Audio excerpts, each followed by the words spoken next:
Thank you for coming to my channel. So this is going to be a brief one, just kind of about divulging knowledge, really. I am very interested in history, I always have been, and with watching The Crown of late, I've been particularly focused on royal history. Some dust on my laptop there, just a speck of dust that was looking at me, I want to get rid of it. Okay, so without further ado, I'm just going to go through the generations that link Queen Victoria to Prince George, who is currently the oldest child of the Duke and Duchess of Cambridge, Prince William and Princess Catherine. Um, I'm willing to, take any critique, any mistakes I make, but I've looked at this a few times and I think I'm correct.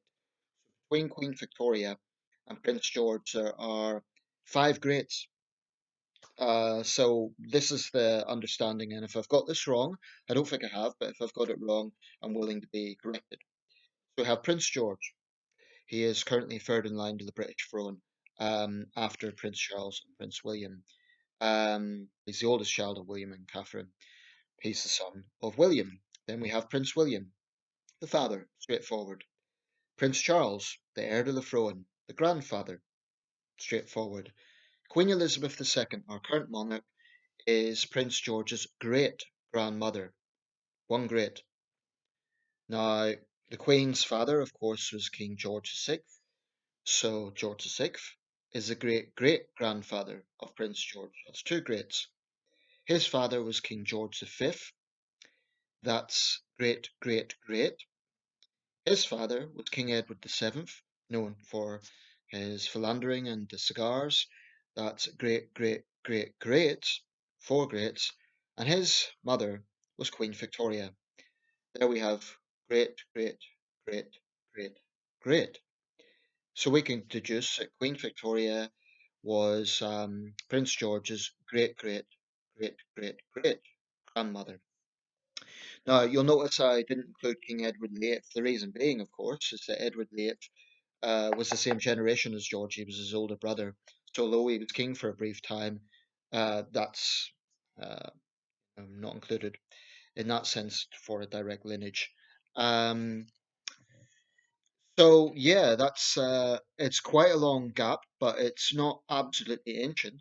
Um, there are a few things to note with this. Queen Victoria was actually a different dynasty than our current royals, and the reason for that is that during World War One, the royal household had to change its name due to very strong anti-German sentiments because London at the time was being hit in Zeppelin raids, and of course we were in total war with Germany.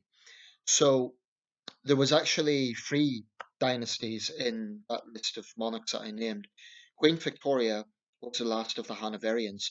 Now, although we call her period the Victorian Age, that's actually somewhat informal. The actual dynasty, she was a Hanoverian, so she was the same dynasty as the first King George's, beginning in 1714 with King George I. Queen Anne was the last of the Stuarts, and Anne had no living children, so it went to her. I believe George was her nephew. So the Hanoverians, so named because they were based in the German city of Hanover, um, span from 1714 to 1901 when Queen Victoria died. Victoria was the last of the Hanoverians in that sense, although she was reigning for so long that her age was an era in of itself, the Victorian age. And of course, that was the zenith of British imperial power. Although some sources would actually state that our actual territorial expanse reached its absolute peak in the reign of George V. So it depends what way you look at it, but certainly we associate the Victorian age with the British Empire.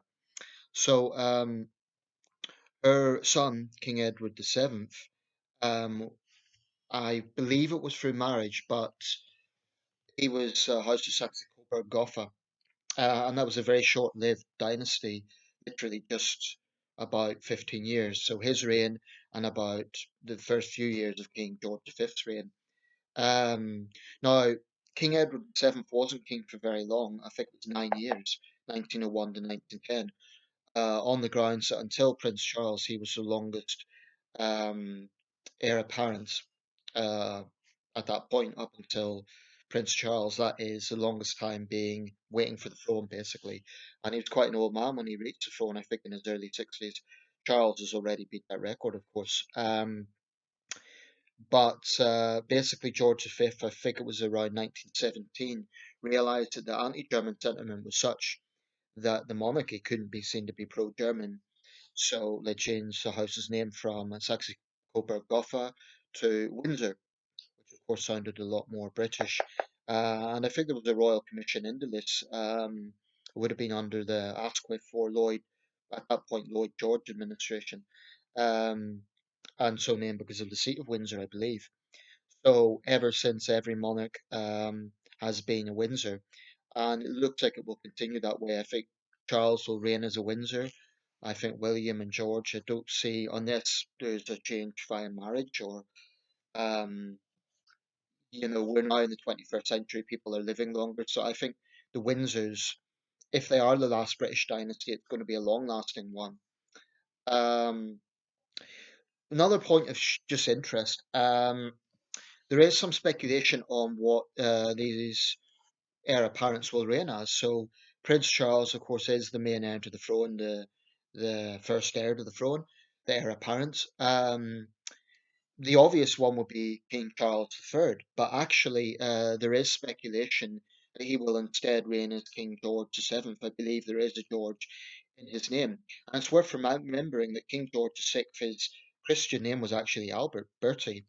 His brother was David, but they both reigned with the regal names Edward and George. So even though his whole life we have known him as Prince Charles, it is possible in a few years we will know him as King George VII. William, I don't see any reason why that will change, so he will be King William V. William IV was Queen Victoria's uncle, known as Silly Billy, the Sailor King. Not a very good monarch, but he was Queen Victoria's uncle. William V. And of course, now we're looking at the frame of things.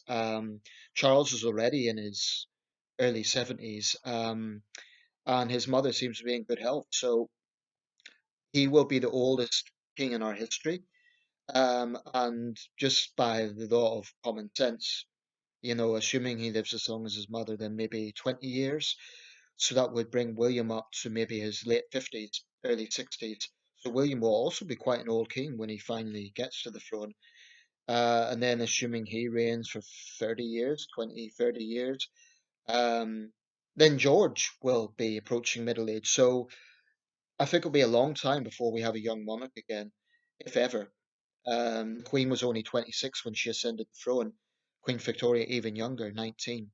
So it's interesting stuff. Will the monarchy last? I'll just throw this in briefly. It's difficult to say because on one hand, it's very difficult to see this country without monarchy. It's such an integral part of our culture. On the other hand, looking ahead to the year like 2120, by that time we'll probably have a colony on Mars. We'll almost certainly, there'll be incredible advances in science. So the idea of having kings and queens will definitely seem archaic. I think there will need to be some sort of major constitutional event taking place this century that will reform the modern monarchy radically.